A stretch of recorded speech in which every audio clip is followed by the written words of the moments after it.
এবার আমরা দেখব যে ফোরামে কিভাবে আপনি কোনো নতুন পোস্ট করবেন অথবা আপনি কোনো পোস্টের রিপ্লাই বা অ্যান্সার দিবেন, তো যার মাধ্যমে আপনি ফোরামের ডিসকাশনে লাইভ পার্টিসিপেশন করতে পারবেন।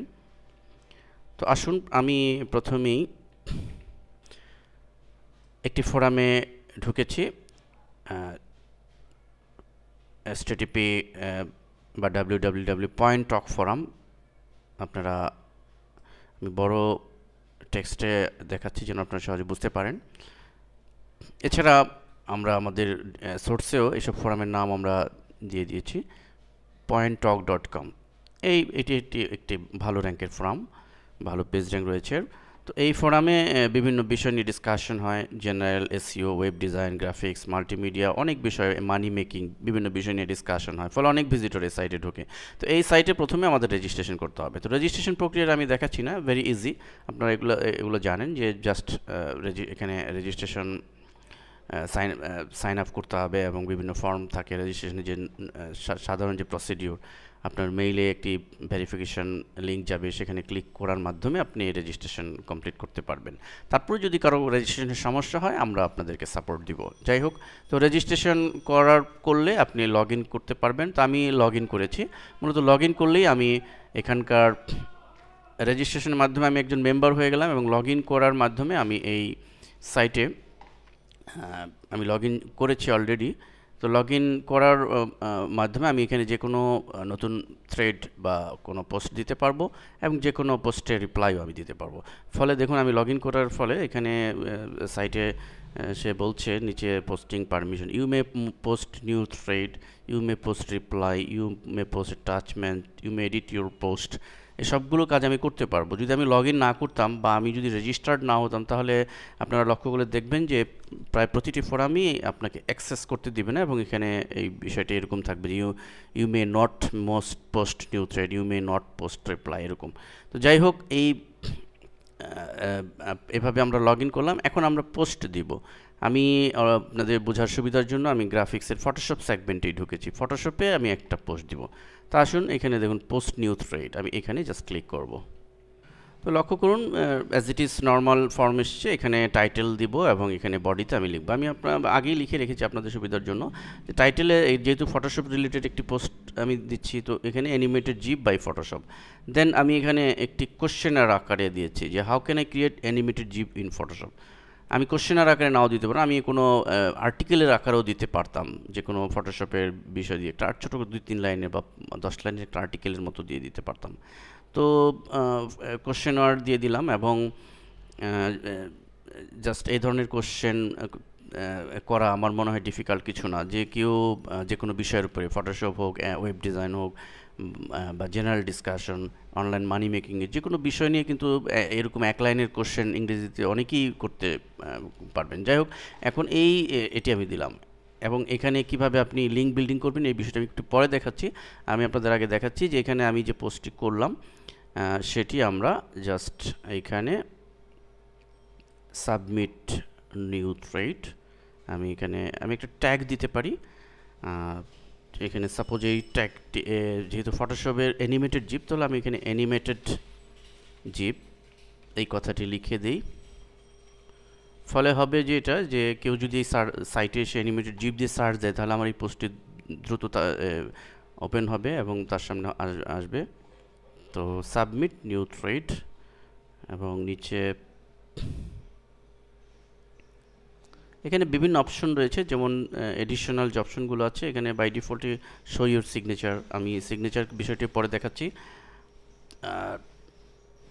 তো এটি অ্যাক্টিভ রয়েছে বাই ডিফল্ট। আমি যদি চাই যে সিগনেচার শো করবে না, তাহলে এটি উঠাই দিতে হবে। অ্যাটাচমেন্ট, কখনো যদি আমি কোনো অ্যাটাচমেন্ট, কোনো ফাইল আমি অ্যাটাচ করতে চাই, সেটার মাধ্যমে আমি অ্যাটাচ করতে পারবো। আরও লাইভ করার জন্য কোনো একটি পোস্ট করলাম, সেখানে আমার কোনো ফাইল বা কোনো রিসোর্স আমাকে দেওয়ার প্রয়োজন হতে পারে, সেক্ষেত্রে আমি এখানে ম্যানেজ অ্যাটাচমেন্ট করে দিতে পারি, সাবস্ক্রিপশন দিতে পারি। যাই হোক, এটা আমি দিচ্ছি না। তো সাবমিট নিউ থ্রেড বাটনে ক্লিক করছি আমি, বা এটির মাধ্যমে এখানেও ক্লিক করা যেতে পারে। লক্ষ্য করুন, আমি পোস্ট করার সাথে সাথে এটি এখানে সাবমিট হয়েছে এবং এখানে দেখতে পাচ্ছি যে আমার এই সেগমেন্টে যে কেউ ঢুকলে এই কোশ্চেনটি পাবে এই এরিয়াতে, ফটোশপ এরিয়াতে, how can I create animated gif in Photoshop. এখন যে কেউ এটা রিপ্লাই দিতে পারবে। এখন কথা হচ্ছে যে আমি সাপোজ আমি এটি নতুন থ্রেড পোস্ট করলাম, এখন আমি এখানে লিঙ্ক বিল্ডিং কীভাবে করব সেই বিষয়টি আমি আপনাদের দেখাচ্ছি। আমি এই জন্য এডিট পোস্টে, এখানে যে এডিট পোস্ট রয়েছে সেখানে ক্লিক করছি। আমি শুরুতেও প্রথমেও করতে পারতাম, কিন্তু আপনাদের বোঝার সুবিধার জন্য আমি এই পর্যায়ে আমি আপনাদেরকে লিঙ্ক বিল্ডিংটি দেখাচ্ছি, কিভাবে আপনি এখানে কোনো লিঙ্ক ক্রিয়েট করবেন। তো লিঙ্ক বিল্ডিংয়ের জন্য আমি এখানে একটি অ্যাঙ্কর টেক্সট লিখলাম যে অ্যানিমেটেড জিপ। এটি আপনি যে কোনো অ্যাঙ্কর টেক্সট নিয়ে পূর্বে আলোচনা করা হয়েছে, তো যে কোনো অ্যাঙ্কর টেক্সট দিতে পারেন। তো অ্যানিমেটেড জিপ দিয়ে আমি এখানে লিঙ্ক দিব। এখানে দেখুন যে লিঙ্কের অপশন রয়েছে, এটির মধ্যে আমরা এখানে ক্লিক করার পরে হাইপার লিঙ্ক চলে এসেছে। এখানে আমি আমার সাইটের নাম দেবো, সাপোজ আমি আমার সাইটের নামই দিচ্ছি alherabd.com দিয়ে আমি ওকে দিচ্ছি।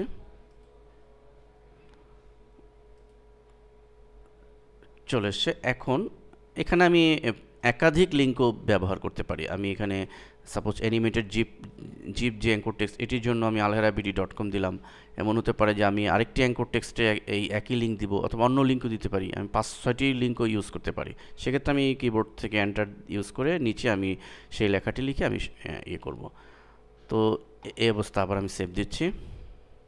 লক্ষ্য করুন আমি আমার লিঙ্ক বিল্ডিং সম্পূর্ণ হয়েছে, এবং দেখুন এখানে অ্যানিমেটেড জিপ লেখাটি কিন্তু এখানে লিঙ্ক রয়েছে। মাউস নিয়ে গেলে এটি লিঙ্ক হচ্ছে, এবং আপনারা এখানে যদি স্ট্যাটাস বারে যদি লক্ষ্য করেন, আমি আবার ধরছি, দেখেন alherabd.com এর লিঙ্ক, অর্থাৎ এখানে ক্লিক করলে, যে কেউ ক্লিক করলে alherabd.com এসে ঢুকবে। তো এই হচ্ছে লিঙ্ক বিল্ডিং। এখন অন্যান্য সাইটেও লিঙ্ক বিল্ডিং যায়, এখানেও তাই। তো এখানে সুবিধা হচ্ছে, এখানে আপনি লাইভ মানে ডিসকাশনের মাধ্যমে লিঙ্ক বিল্ডিং করতে পারছেন। তো ডিসকাশনের মাধ্যমে লিঙ্ক বিল্ডিং করলে ইনস্ট্যান্ট অনেক ভিজিটর আপনি আশা করতে পারেন, যদি সেই সাইটে অনেক ভিজিটর থাকে। যেমন এই সাইটে যদি ধরেন গড়ে 10,000 ভিজিটর থাকে, এবং এই সেগমেন্টে সাপোজ 10,000 থেকে যদি 1,000 ভিজিটরও এখানে ঢুকে, 1,000 থেকে আপনি যদি 200 ভিজিটরও পান, 100 ভিজিটরও পান, এরকম কয়েকশো সাইটে আপনি লিঙ্ক বিল্ডিং করেন, ভিজিটর ডেফিনেটলি আসবে। তো এ হচ্ছে বিষয়। তো এভাবে আমরা লিঙ্ক বিল্ডিং করতে পারি। এরপরে আমি দেখাচ্ছি আপনাদেরকে সিগনেচারের যে বিষয়টি, সেটি। তবে আরেকটি কথা অত্যন্ত গুরুত্বপূর্ণ মনে রাখতে হবে, সেটি হচ্ছে যে ফোরামে আপনি ঢুকেই রেজিস্ট্রেশন করেই কতগুলো পোস্ট দিলেন বা রিপ্লাই দিয়েই আপনি লিঙ্ক বিল্ডিং শুরু করে দিলেন, তাহলে এর ফলশ্রুতিতে যেটি ঘটবে সেটি হচ্ছে যে আপনার এই অ্যাকাউন্ট উইদিন শর্ট টাইম এই সাইট কর্তৃপক্ষ ব্যান করে দেবে। অ্যাকচুয়ালি এই সাইট কর্তৃপক্ষ চায়, তাদের মূল উদ্দেশ্য হচ্ছে যে এই ফোরাম সাইটে আপনি বিভিন্ন ডিসকাশনে আপনি পার্টিসিপেট করেন। ফোরামের মেইন উদ্দেশ্য হচ্ছে এটি। আপনি এই ফোরামে যে লিঙ্ক বিল্ডিংয়ের জন্যই আসলেন, শুধু উদ্দেশ্যই লিঙ্ক বিল্ডিং, এটা আসলে অ্যাকচুয়ালি তাদের কাম্য নয়। আপনি এ কারণে ফোরামের কিছু রুলস রেগুলেশনগুলো আপনি পড়ে নিতে পারেন। তদুপরি আমি আপনাদের এই বিষয়ে একটু গাইডলাইন দিচ্ছি যেন আপনারা সহজে করতে পারেন। তাহলেই যে ফোরামের জন্য আপনাকে মনে রাখতে হবে যে প্রথমে বিভিন্ন ফোরামে আপনাকে রেজিস্ট্রেশন করার পরে আপনি প্রথমেই লিঙ্ক বিল্ডিং করবেন না। প্রথমেই আপনি এরকম কোনো সাইটের লিঙ্ক দিবেন না। প্রথমে অন্ততপক্ষে আপনি 1 সপ্তাহ 10 দিন আপনি বিভিন্ন থ্রেড, বিভিন্ন পোস্ট করেন বা তার রিপ্লাই দেন, বিভিন্ন ডিসকাশনে আপনি পার্টিসিপেট করেন। প্রতিদিন 1টা হোক 2টা হোক আপনি ডিসকাশনে অংশ নেন। এরপরে 1 সপ্তাহ পরে আপনি লিঙ্ক দেওয়া শুরু করতে পারেন, তবে সীমিত পর্যায়ে। অর্থাৎ আপনি 2-1 দিন পর একটি করে লিঙ্ক দিলেন, 2-1 দিন পর একটি করে লিঙ্ক দিতে পারবেন। আপনি যদি যখন পুরনো হয়ে যাবেন, 2 মাস হয়ে যাবে, 3 মাস হয়ে যাবে, দেন আপনি লিঙ্কের পরিমাণ আস্তে আস্তে বাড়াতে পারবেন। তো এবং আপনি যখন 6 মাস বা 1 বছর হয়ে যাবেন, তখন আপনি আনলিমিটেড লিঙ্ক বিল্ডিং করতে পারবেন। তো এই বিষয়টি মনে রাখতে হবে। আদারওয়াইজ কিন্তু আপনি ফোরামে এসেই লিঙ্ক বিল্ডিং শুরু করে দিলে আপনার পসিবিলিটি আছে এটা আপনার অ্যাকাউন্টই ব্যান করে দিবে। এই কারণেই যারা ফ্রিল্যান্সিং সাইটে ফোরাম পোস্টিংয়ের যে লিঙ্ক বিল্ডিংয়ের কাজগুলো আছে সেগুলো করতে চান, হুট করে রেজিস্ট্রেশন করেই কিন্তু শুরু করলেই হবে না। আপনাকে আগে থেকেই এই সমস্ত ফোরাম সাইটে আপনার অ্যাক্টিভ মেম্বার হতে হবে এবং বিভিন্ন ডিসকাশনে আপনাকে অ্যাক্টিভ থাকতে হবে, দেন আপনি এই সমস্ত কাজগুলো করতে পারবেন। এবার আসি সিগনেচার এডিট বা সিগনেচারের বিষয়টি। অধিকাংশ ফোরামে এই বিষয়টি থাকে। সিগনেচার কোনটি, হোয়াট ইজ দ্য সিগনেচার? লক্ষ্য করুন এখানে এই যে আলহেরা লেখাটি, আমি আমার পোস্টে আমার এই সেগমেন্টে যদি আপনি ঢোকেন, এখানে ঢুকলে আপনি দেখতে পাবেন যে এখানে এরকম এই লাইনের নিচে আলহেরা নামে একটি লেখা রয়েছে এবং এটি একটি লিঙ্ক রয়েছে, আলহেরারও লিঙ্ক। এই লিঙ্কটি অলওয়েজ থাকে। তো এটি হচ্ছে সিগনেচার। তো এই সিগনেচারের মাধ্যমে অনেক সময় ভিজিটর পাওয়া যায়। এ কারণেই দেখা যায় যে ফ্রিল্যান্সিং সাইটগুলোতেও এই সিগনেচার বিষয়টি, যে সিগনেচার এডিট করে সে তার নিজের সাইটের লিঙ্ক দিতে চায়। আপনাকে বায়ার কাজ দিবে, তো আপনাকে বললো যে তোমার সিগনেচারটি চেঞ্জ করে আমার সাইটের লিঙ্ক দিয়ে দাও। তো এই কারণে সিগনেচার বিষয়টি আপনাকে বুঝতে হবে এবং সিগনেচার এডিট কীভাবে করতে সেটিও আপনার বোঝা দরকার। তো আসুন আমরা সিগনেচারটা কীভাবে এডিট করতে সেটি দেখি।